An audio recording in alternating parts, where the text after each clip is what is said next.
কিন্তু এই ক্ষমা কখন আর কিভাবে প্রয়োগ করতে হবে সেটা বোঝা প্রয়োজনীয়। 1, যদি আপনি কোনো অন্যায় করেন আর ক্ষমা না চান, ক্ষমা প্রার্থনা না করেন, ক্ষমা চাওয়া থেকে এড়িয়ে যান, তাহলে তাতে আপনারই ক্ষতি হবে। কিভাবে?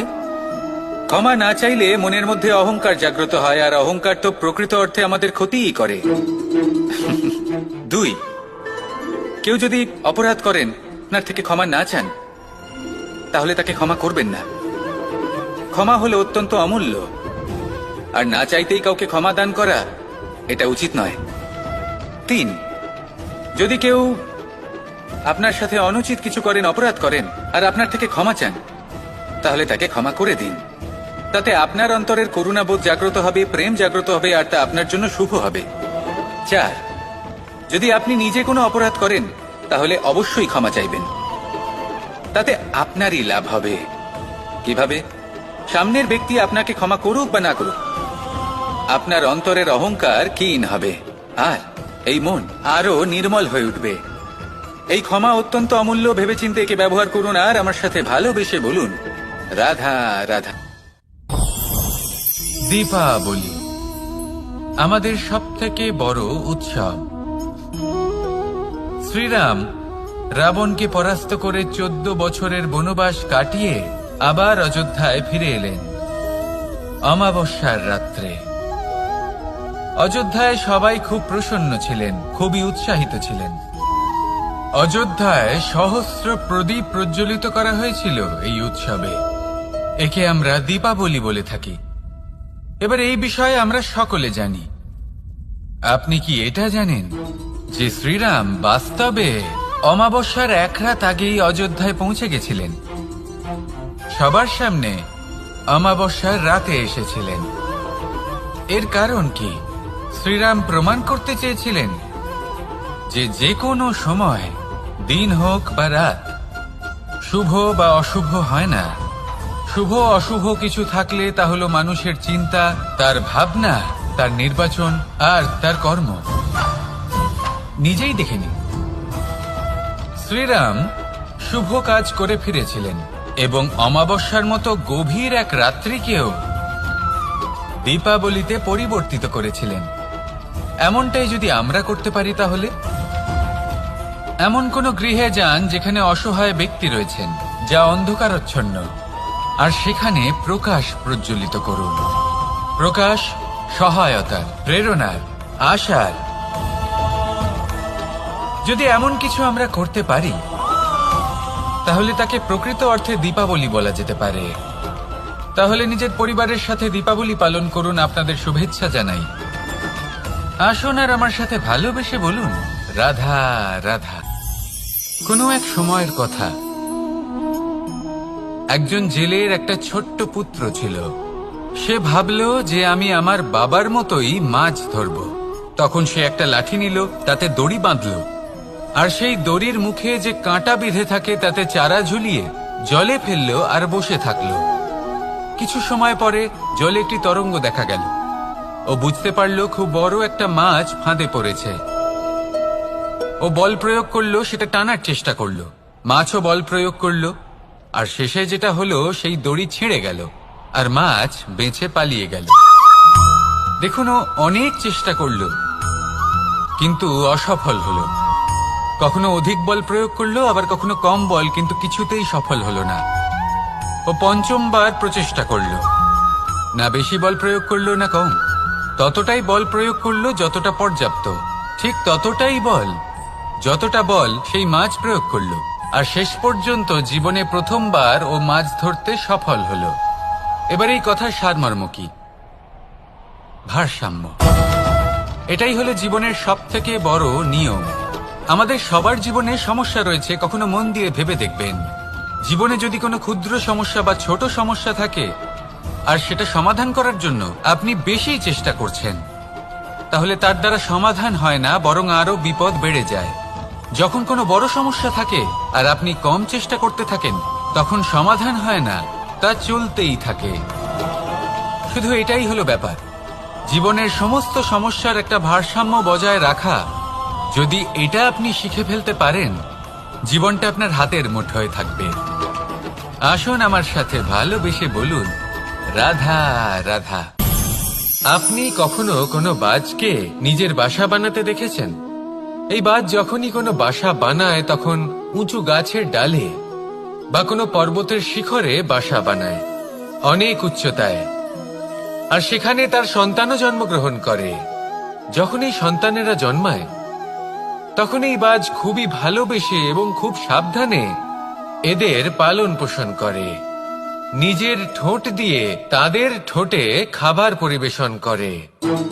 কিন্তু যেই সেই সন্তানেরা হৃষ্টপুষ্ট হয়ে যায় এবং সেই কথা বাজ নিজে বুঝতে পেরে যায়, সেই বাজ নিজেই সেই বাসা ছিন্ন ভিন্ন করে দেয়।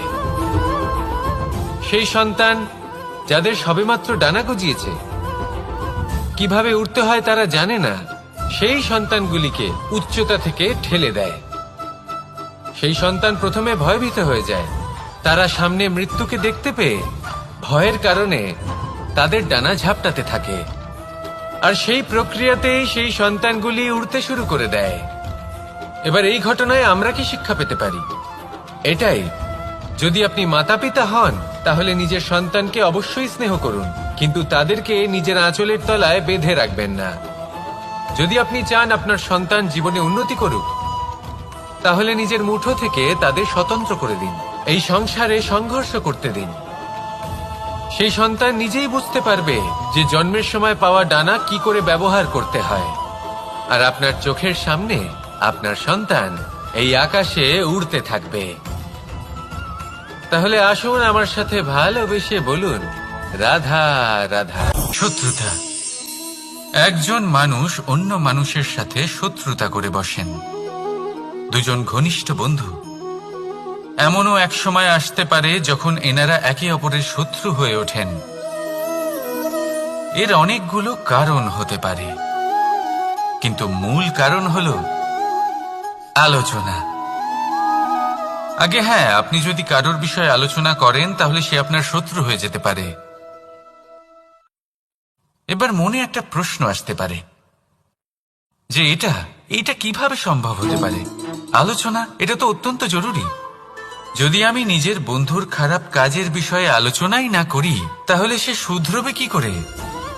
এ কথা সত্যি যে আলোচনা আবশ্যক, কিন্তু তার থেকেও বেশি গুরুত্বপূর্ণ এবং আবশ্যক হলো আপনার এই সিদ্ধান্ত এটাই যে আপনার এই আলোচনা কোন স্থানে করবেন।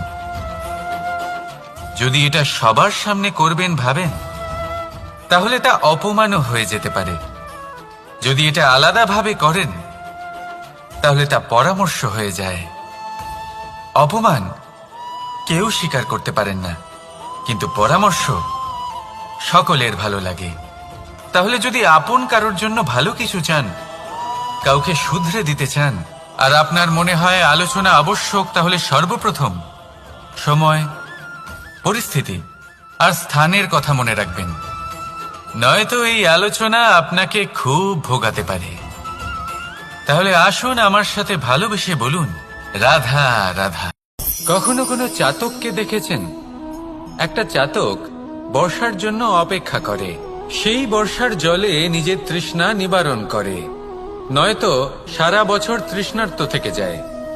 ও আকাশের দিকে তাকিয়ে থাকে আর অপেক্ষা করে যে কবে বর্ষা হবে আর কবে আমি আমার তৃষ্ণা নিবারণ করব। সেখানে অন্যদিকে একটি কাক বা একটা পায়রা, এরা কি করে?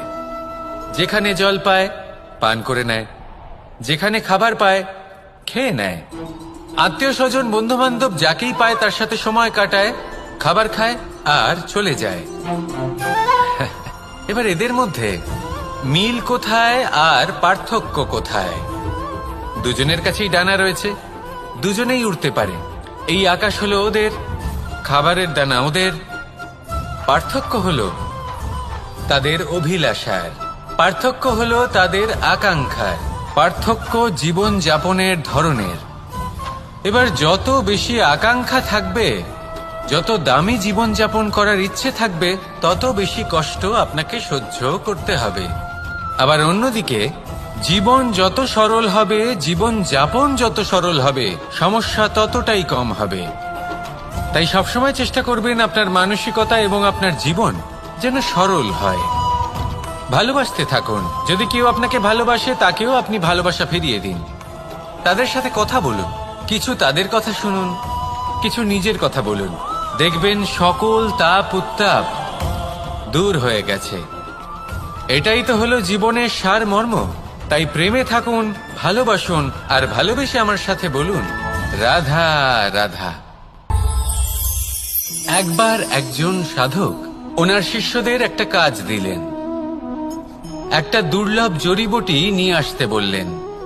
এতটাও কঠিন কাজ সেটা ছিল না, কারণ সকল শিষ্য জানতেন যে এই দুর্লভ জড়িবুটি কোথায় পাওয়া যায়।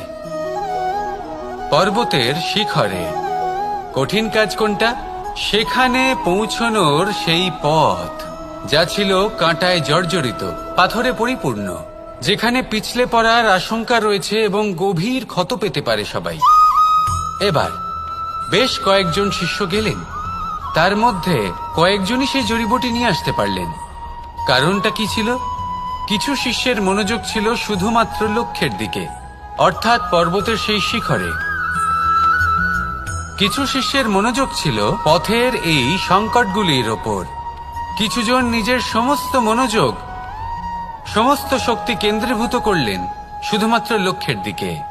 বাকিরা মনোনিবেশ করলেন এই সংকটের থেকে নিজেকে বাঁচাতে। কিন্তু যাদের মনোযোগ শুধু লক্ষ্যের দিকে ছিল, শুধু তারাই জড়িবুটি নিয়ে আসতে পারলেন। কারণ কি ছিল? একটা সহজ ব্যাপার যা আমাদের বুঝতে হবে।